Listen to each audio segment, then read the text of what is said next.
8 tahun kita tunggu untuk Malaysia Futsal layak semula ke Piala Asia, tapi sekarang kita ada satu masalah besar yang tak patut jadi pun sebenarnya.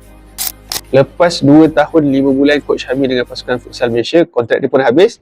Dia buat keputusan dia tak nak sambung kontrak, dia nak balik ke tanah air dia sebab dengan cerita dapat tawaran untuk bawa pasukan Futsal Thailand pula. Dalam jangka masa pendek 2 tahun 5 bulan tu pun dia dah dapat 3 pencapaian.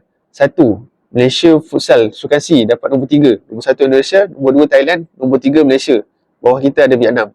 Pasukan bawah 19 dapat nombor 3 gangsa untuk kejohanan ASEAN. Dan yang paling mantap, Malaysia Futsal akhirnya lepas 8 tahun layak ke Piala Asia. Tapi sekarang kita terkontang-kanting lah, tak ada siapa nak bawa pasukan futsal kita. Nak buat pedih lagi luka kita ni, tahun depan 2027 Sukan C Malaysia akan jadi tuan rumah. Setakat ni lah, futsal tak ada dalam senarai sukan.